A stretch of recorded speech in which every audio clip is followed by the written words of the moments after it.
Problem ये है कि पाकिस्तान के अंदर एक इंस्टीट्यूशन है, एक पब्लिक सेक्टर का इंस्टीट्यूशन है जिसके अंदर के मामलात पे अभी तक पाकिस्तान की पॉलिटिकल एलीट को कंट्रोल हासिल नहीं है। इन अदर वर्ड्स ये है कि जो सारा मॉडल है सदाम हुसैन या हुस्नी मुबारक मॉडल है, इसके रास्ते में पाकिस्तान आर्मी खड़ी हुई है।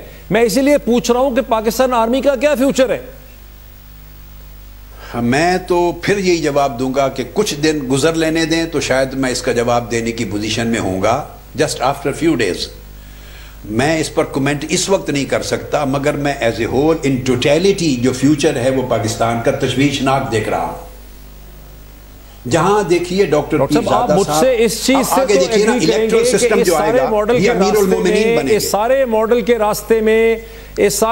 के रास्ते में अमीरुल मोमिनीन के मॉडल में सिर्फ और सिर्फ एक वेस्टर्न ब्रिटिश क्रिएटेड इंस्टीट्यूशन खड़ा हुआ है पाकिस्तान आर्मी के नाम से।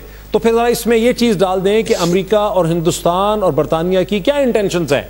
जो हिंदुस्तान मसलसल एग्रेसिव पोस्चर में है वो क्या करना चाह रहा है? अच्छा, ये भी एक आपका बड़ा इंपॉर्टेंट सवाल है कि इंटेंशंस क्या लगती हैं। मैं इसका जवाब देता हूं और अल्लाह न करे कि जो मैं कह रहा हूं इस तरह हो, लेकिन मैं जो महसूस कर रहा हूं वो बताना आपको और आपकी वसातत से कौम का तक पहुंचाना मेरा फर्ज है। जो मैं महसूस कर रहा हूं, अल्लाह करे ऐसा ना हो, अल्लाह करे ऐसा ना हो, अल्लाह करे ऐसा ना हो।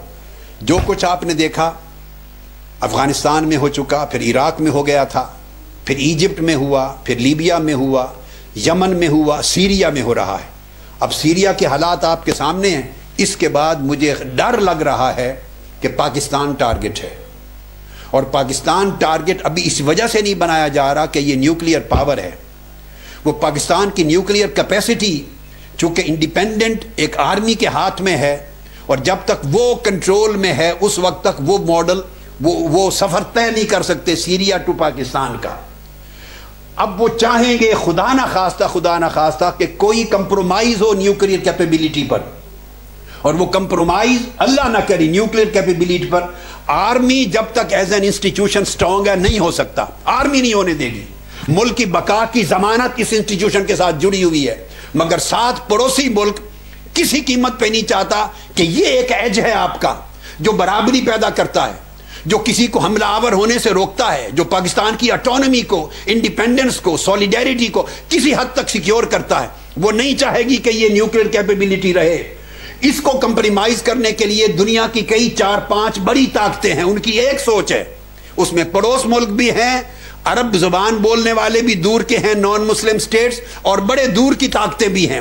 इन सारों की सोच एक है कि इस पाकिस्तान से इस न्यूक्लियर कैपेबिलिटी और आज़ाद इसके कंट्रोल को ख़त्म किया जाए।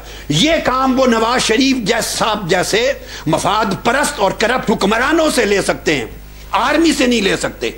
आर्मी का एक एक जवान मर जाएगा, पाकिस्तान के न्यूक्लियर प्रोग्राम को कंप्रोमाइज नहीं होने देगा।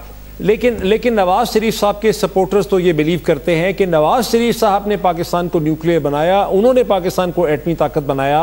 आप क्या कह रहे हैं? ये हकायक के खिलाफ है जी। वो वजीर आजम थे। जब आदमी जो भी वजीर आजम होगा, खा वो मोइन कुरैशी साहब मरूम का ही ज़माना होता, तो अनाउंस तो उसी ने ही करना होता है ना। इसका पाकिस्तान का जो न्यूक्लियर पावर होने का सफ़र तो मरहूम जुल्फ़िकार अली भुट्टो के दौर में शुरू हुआ था, और तकमील इसकी जनरल ज़ियाउल हक ने कर दी थी।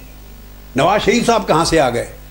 अब वो तो चूँकि इंडिया ने तजर्बे कर दिए, एटमी तजर्बात कर दिए, लिहाजा उन तजर्बात के जवाब में एटमी तजर्बात करना लाजिम था पाकिस्तान पर, ताकि न्यूक्लियर जो पावर्स हैं उनमें पाकिस्तान का शुमार रिकॉग्नाइज हो सके। तो आर्मी का प्रेशर था, तो इनके गले को दबाकर आर्मी ने वो टेस्ट करवाए।